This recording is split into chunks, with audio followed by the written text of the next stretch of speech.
The federal government shutdown hits that 1 week mark with no end in sight. Now, we continue to follow all of the impacts of the ongoing shutdown and how it's impacting all Americans out there. I do want to bring in Kevin Hassett, the director of the National Economic Council under President Trump, joining us now. Thank you so much for taking the time to be here with us today. I know you've had a busy week and really several months here. Yeah, well, it's great. It's great to be here. And first off, I did want to ask you overall, again, as I mentioned now, we are in day 7 here. What sort of impacts have we seen already happening, and what could we see in the coming days and weeks? Right. Well, first of all, to give viewers the setting, that we're in a very unusual circumstance with a government shutdown, that the Constitution and the Federalist Papers designed the Senate to be a moderating influence in our government. And in fact, under Chuck Schumer and the Democrats, they're the exact opposite. This is the third time since President Trump took office, last time plus this time, that they've shut the government down. In fact, one of the years they didn't do it was the COVID year. And so they're basically, if you like to think about it, they're batting really like way above, Ted Williams in terms of their willingness to shut the government down. But Republicans have forever and ever recognized their constitutional duty to keep the government open. And so with Joe Biden, 13 times, they had a continuing resolution to keep the government open, just as the constitutional framers would have expected that the moderating influence people would do.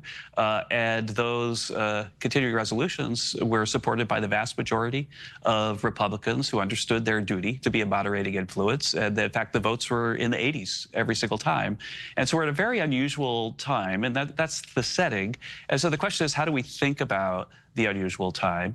And the Council of Economic Advisors has done a study about what's the cost to the overall economy of shutting the government down, and they estimate that it costs us about $15 billion in lost GDP every week. And so you haven't seen the GDP numbers yet. They'll come out in the future. But we've lost a significant amount of national income because of the shutdown already. And it's the position of President Trump and Senator Thune that the senators need to recognize their constitutional duty, be a moderating influence, and get the government open. And then instead of trying to get policy concessions, while they're driving the truck off the cliff, they open up regular order discussions about their concerns as soon as the government's open. That's the position of the president and of Senator Thune. And on that note, what are maybe the red lines, things that Republicans are not willing to give up as those negotiations continue? Because we heard from President Trump yesterday. He said in the Oval Office that some good talks are happening and there could be something good in the future. What is it that Republicans are not going to give up regardless of what happens? Republicans want the government to be open, as all of your listeners want. They want the people to get the paychecks that they've earned. We want military families to get their paychecks. We want the children who are getting their baby formula from the WIC program to get their baby formula. And we want that to happen. And that's a very, very simple thing to happen. It's not a thing to negotiate. It's a one-line thing. Just open the government. And once the government's open, then President Trump and Republicans on the Hill are willing, of course, to talk to their colleagues about, well, what's next step for policy. But now is not the time to do it.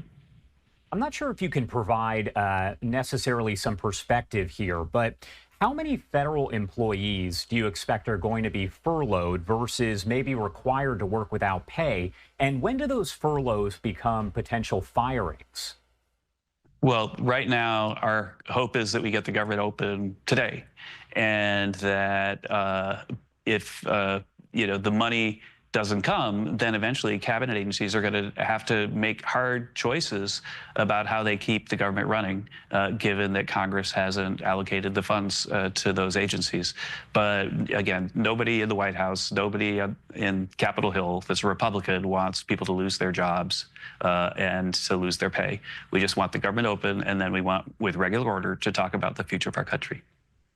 Benefits and different programs, support programs that are there. You touched on this a little bit, but what is being impacted so far? Because we've heard about military families, things of that nature. So what has been impacted there as far as those programs go? Right. Well, one of the things that's having an impact is the there'll still be some checks going out to government workers, but with the government shutdown, then they won't get paid for the shutdown days. And so the checks that they'll receive, a lot of people are getting their next check on the 15th of October. Those checks will be smaller. And that'll be an immediate impact. You and I already talked about the immediate impact of having the government shut for a week, the CEA thinking that that's a cost of about $15 billion. Are there concerns, risks there of losing trained federal staff permanently, people quitting, putting in their notice when you do have something like this, like an extended shutdown? Yeah, the basic point is the Democrats need to open up the government, and if the government is not open, if they fail to do that, then there can be long-run costs where, especially valuable government workers who have high market value in the private sector, say, "That's it, I'm done. I'm here taking this government job because I'm a patriot," but the Democrats won't, support me in my patriotism, and then there is a risk that people would move on and take private sector jobs, and the risk is a serious one because the people, the very, very best people, are the people that are most valuable in the private marketplace as well.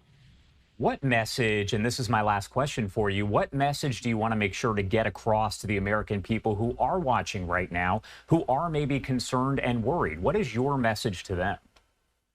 My message to them is that they need to understand that throughout their lives and the life of this country, that the role of the Senate has been to be the moderating influence in Washington, and that Chuck Schumer and the Democrats are doing the exact opposite, which is the opposite of their constitutional duty. And if you've got a person, a senator in your state that is supporting Chuck Schumer right now, then you've got a senator who's not doing their constitutional duty, and you should think about that the next time you vote. Kevin Hassett, thank you so much for taking the time to join us here on Live Now from Fox. Anything you want to add, anything we missed here before I let you go? No, I think we covered it all. Thank you.